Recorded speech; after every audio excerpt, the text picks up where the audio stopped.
So for the first violin part, this is really a lot of fun.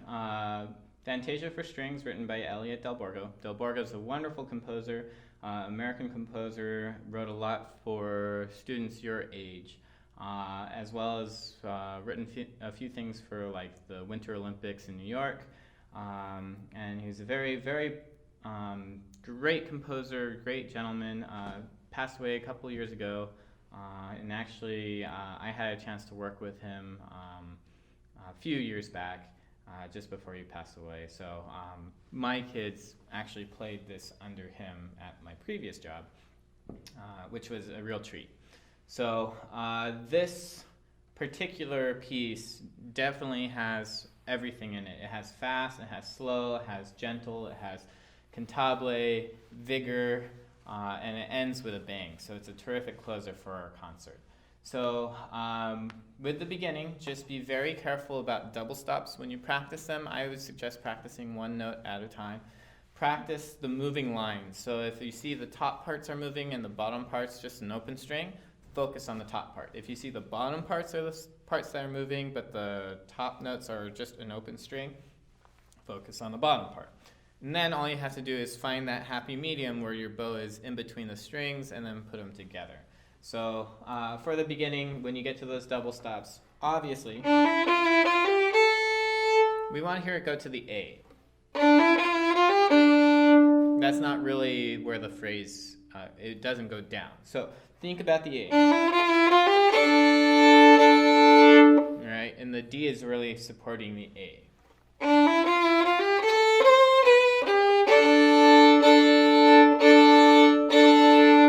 And then the bow strokes for this one, we are going to be more of the martelet style, so that there is clear defined attacks on all of these quarter notes and even half notes.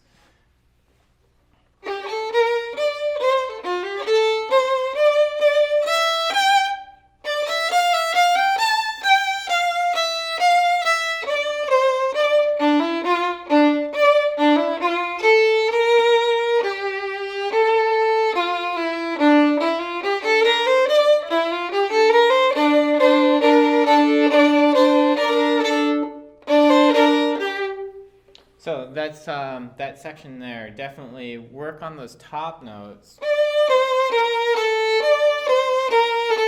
Make sure you're getting that B flat nice and low. And then once you get it, just creep that bow over to the D string.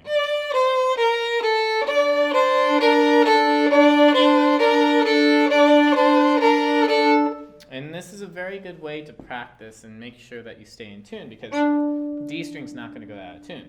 Third finger may out of tune. You can double check all those Ds and make sure that they stay in tune. Be careful of all these B flats and low ones. Like in measure 10, you have low ones. Anytime you have a low 1 to a low 2, make sure you feel a good whole step. So stretch that second finger. It's got to go just above where your thumb is. And same thing if you're going to a 3, stretch that third finger as well. So measure 17.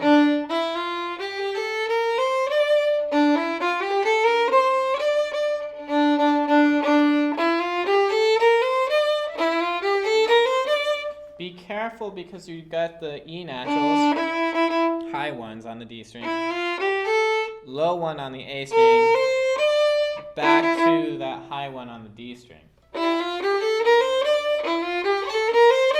So I would practice some finger exercises. Practice with your E, going to a B flat, back to E.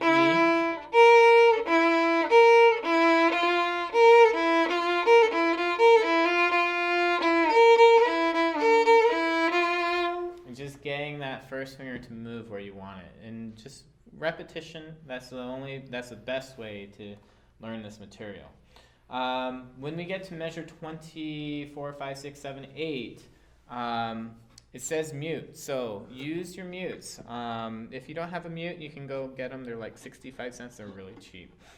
And just be careful, because I've had plenty of students, when putting on their mute, they slide the mute forward. I know I've got a fancy one. This one costs quite a bit more than 65 cents.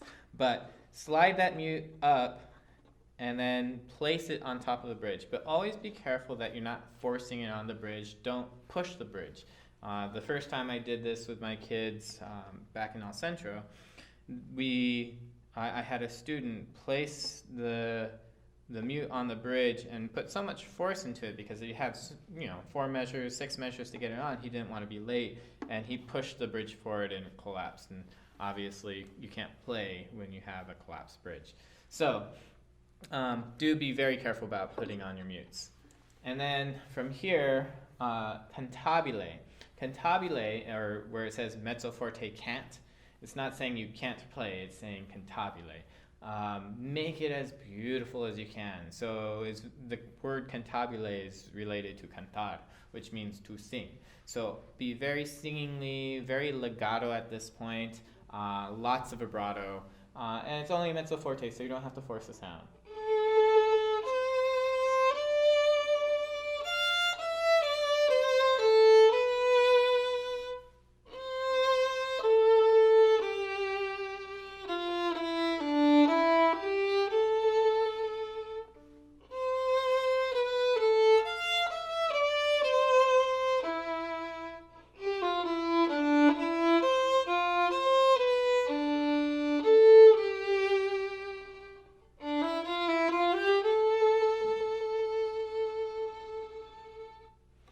So, first of all, save your bow on the long tones when you get to the dotted half note. So half notes, and then save. Save. And cheat it just a little bit. 1, 2, 3, 4, 1. Right? Lift on 4. 1, 2, 3, 4, 1. Save.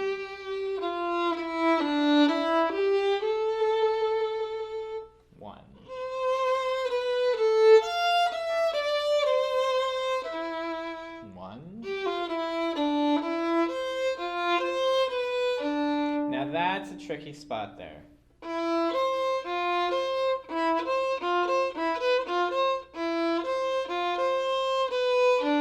So set your fingers, you can do like 1 and 2, both in between the strings.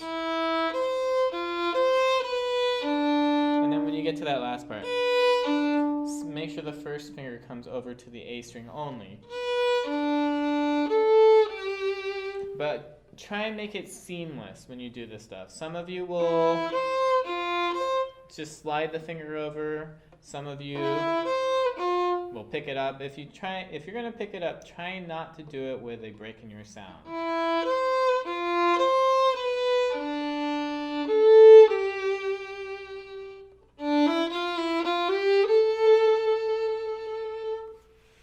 And then mute off. So when you get to measure 46, 7, 8, make sure you start piano, then mezzo forte, then forte, all the way to fortissimo. Now that last one is the one that extends out. So if you can practice that first measure, measure 48, and you do it 3 times, you're good. When you get to the second line of the second page, just practice those notes. Again, if you have low 1, stretch that low 2, and then stretch that 3. Make sure you're stretching those fingers. And then it does it again. Except that time it doesn't do E, F, it goes to E, G. And then we come to those double stops again. Again, if you are playing the top part, or the top part's the ones that's moving, focus on those. And then just add the open A. Again, next lines, focus on the top parts.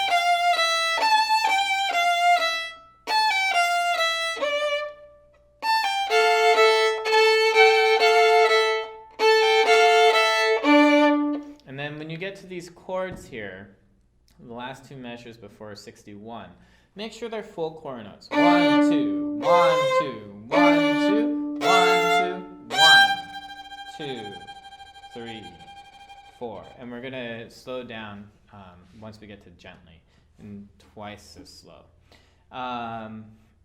When you're doing, let's see, these double stops, again, focus on one note. This is measure 59.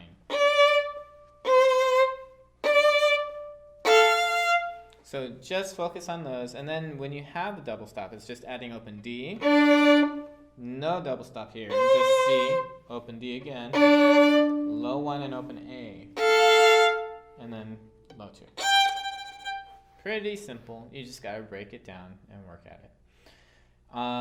Gently, make sure you're counting carefully. It's going to be a slow 4, 2, 3, 4, all the way through, and then you just got to be piano.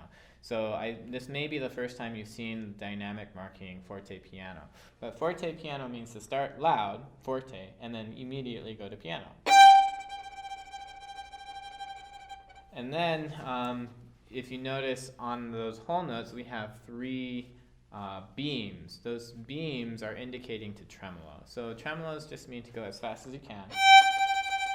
I shouldn't say as fast as you can, because I've seen some kids go pretty fast. We don't want to be out of control. So it should just shimmer. So count 3, 4, all the way through, and that's 12 beats, nice and slow. And then we come to the mezzo piano cant again, measure 66. Cantabile, nice and legato and beautiful sound.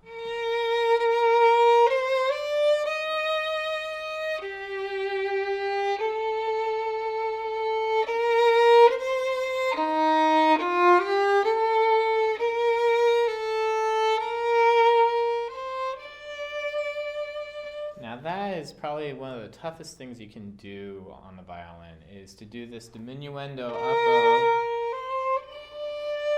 and then also to rise higher. So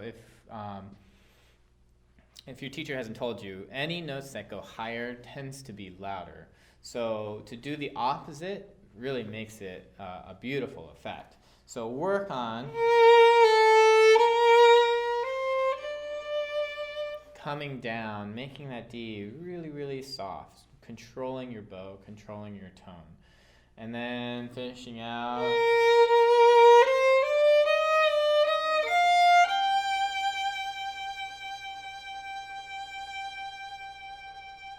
And it says DC al coda, so hold that fermata, go back to the beginning, and then when you get to the coda sign, just before 24, jump down to the coda. And I'll skip the beginning because we've already practiced that, and go right into the coda. So for here, we have pretty much that same main theme that we've been doing, but it's extended out into a coda means ending. So it's that main theme but with an end to it.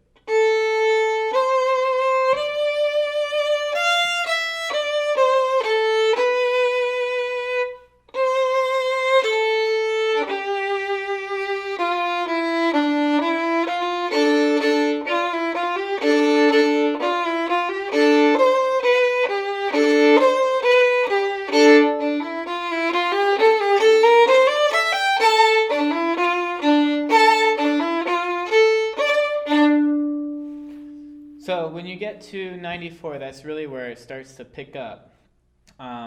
Be careful. I want you to come down so that we can make that dynamic change and really leave the audience with something impressive. So come down to a mezzo forte. And then really hit it once we arrive to the fortissimo again. So.